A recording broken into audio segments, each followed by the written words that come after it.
qui montrent genre des relations hommes-femmes. Ou quoi que ce soit comme ça. Genre la culture populaire, tu sais. Ouais, je pense que quand t'es enfant, t'es influencé par la culture populaire, par ce qui t'entoure, par les médias. Parce que t'es très influençable à cet âge-là, puis on dirait que c'est un âge, on dirait, où toute cette information-là, t'as pas encore nécessairement ton propre jugement pour pouvoir, si tu veux, l'interpréter rationnellement, puis avec tes propres valeurs, parce que t'es pas nécessairement encore formé.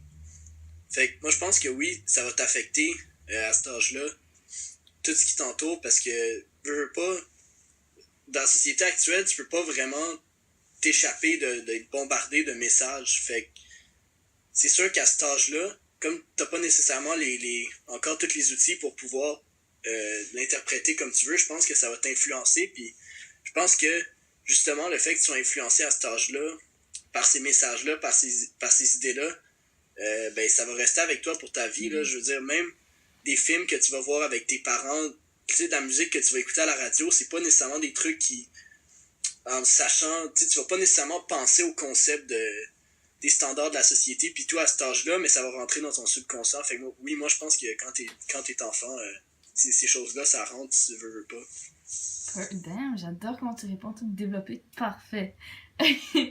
Puis, en rapport, dans ça, est-ce que tu penses que comme du contenu sexually explicit, ou tu sais comment, comme, les enfants ont accès vraiment facilement sur Internet à du contenu, genre, explicite sexuellement, est-ce que tu penses que ça leur donne, comme, des attentes pour quand ils sont plus vieux? Je pense que oui, tes attentes vont être formées par justement ces médias-là, même quand t'es jeune. Ce que veux pas, on dirait que c'est la première idée que tu vas te faire de ces concepts-là. C'est la première fois que tu vas être exposé à ça, fait que c'est assez dur de pas se faire d'idées par rapport à ça.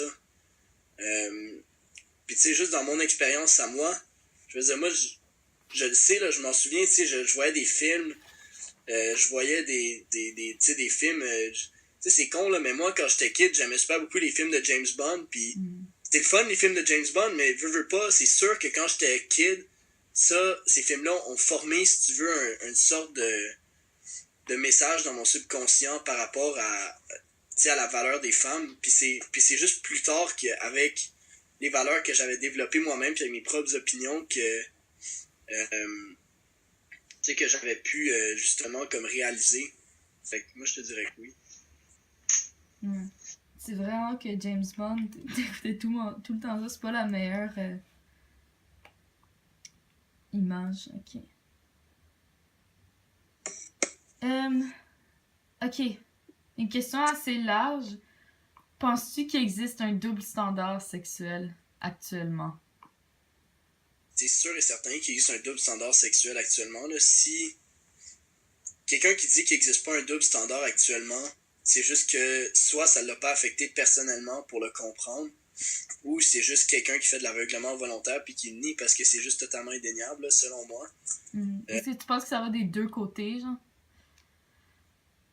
Ben, je pense que ça touche très majoritairement les femmes. Oui, il y a des exemples que les gars vont toujours ramener, si tu veux, qui sont contre ça pour essayer de justifier le fait d'être contre ça, mais je veux pas, c'est comme quand un problème affecte plus particulièrement un groupe, il faut à un moment donné commencer à regarder ça comme étant un problème de marginalisation, puis on peut pas se fermer les yeux là-dessus. Là. On est au Canada, on est dans un pays libre, on peut pas à un moment donné juste se dire comme ah ben on est assez libre, on va se contenter de ce qu'on a. Là. Moi je suis vraiment contre cette opinion-là, puis il y a un double standard, c'est sûr et certain. Moi je l'ai vécu personnellement, je veux pas dire moi en tant que gars, là, mais je veux dire j'ai été témoin de ça à de maintes reprises, là, sérieusement. Pas nécessairement des exemples que je veux discuter ici, là, mais selon moi, oui, ça existe absolument. Puis est-ce que tu as une théorie à pourquoi est-ce que les jeunes, comme on se dégraderait entre nous pour quelque chose comme ça? Mais tu veux dire les jeunes comme les filles entre elles ou genre tu veux dire comme juste. Ben, j'imagine que toi tu le sais plus pour des gars. Mais si tu penses pour des filles aussi, tu sais, why do we do that to each other? Ben c'est ça, mais moi je trouve que ça revient justement au double standard parce que les gars, entre nous, ben je dis pas entre nous, là, je m'inclus pas vraiment Non. là-dedans, je parle, tu sais, c'est sûr que c'est un contexte général, puis là, je fais une grosse généralisation, mais je pense que les gars entre eux vont en plus tendance à, si tu veux, critiquer les filles entre eux, puis les filles vont plus avoir tendance à se critiquer elles entre elles. Ça Fait revient que toujours au fait. c'est pas ça, c'est un peu ça le double standard sexuel, si tu veux, là, mais moi c'est un peu comme ça que je le vois. Pourquoi? Écoute, c'est dur de mettre le doigt dessus exactement, mais tu sais, quand on parlait justement des idées qu'on se forme quand on est enfant, des images avec lesquelles on est bombardé, ben c'est sûr que veux pas, à ces âges-là, t'es tellement influençable quand t'es adolescent, t'es pas. Ton jugement est pas encore totalement formé, puis c'est super facile juste d'être entraîné dans des idées de groupe, puis des. Moi, je pense que c'est. Je peux pas dire à 100% que je pense que c'est ça, mais moi, si j'avais à prendre un guess, je dirais que c'est probablement juste toutes les, si tu veux, les messages à la radio, à la télé qu'on est exposé au quotidien. Mhm. Je pensais que Non, je suis d'accord avec ce que tu dis. Ouais, il est très éloquent. Ouais. 2 secondes. Mais penses-tu qu'il y a comme un manque d'intimité, genre par rapport à la vie privée de chacun? Ou penses-tu au contraire qu'il y a un tabou dessus puis qu'on devrait plus s'ouvrir à ça? Moi, je pense que c'est plus un tabou, si tu veux, parce que là, c'est comme un peu une forme de. C'est comme semi-ouvert, mais c'est en même temps tellement hypocrite, c'est juste vicieux, c'est comme un peu mal vu. Je pense que c'est plus un tabou qu'autre chose, là. Moi, je pense sérieusement que c'est plus un tabou, hein. Mhm. Qu'est-ce que tu penses qui devrait changer par rapport à comment on se traite entre nous? Tu sais, comment on perçoit les relations hommes-femmes, comment on perçoit genre la vie sexuelle de nous, Ben, surtout quand t'es jeune. moi, ce que je pense qui devrait changer par rapport à la perception qu'on a de nos relations hommes-femmes, à la perception qu'on a de nos relations sexuelles, c'est justement ça le problème, c'est pas avoir le concept de relation homme-femme, mais juste le concept de relation humain à humain.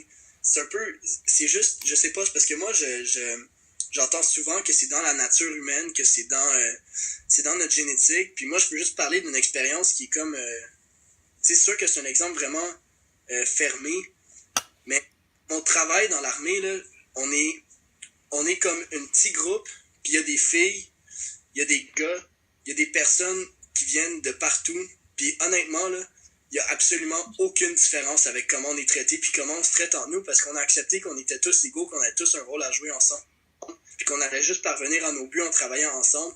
Puis je peux juste te dire que moi, j'ai des amis filles là-dedans que je considère comme mes sœurs d'armes, j'ai des frères, des gars là-dedans que je considère comme mes frères d'armes, puis on est tous traités exactement pareil. Fait que moi, l'argument que c'est dans nos gènes, je pense que c'est faux. Je pense que c'est justement de réaliser qu'on est tous humains, puis que la seule façon de faire progresser notre société en général, c'est de se tenir coude à coude, puis de travailler ensemble en tant que concitoyens, en tant qu'humains, puis pas nécessairement essayer de faire des distinctions toujours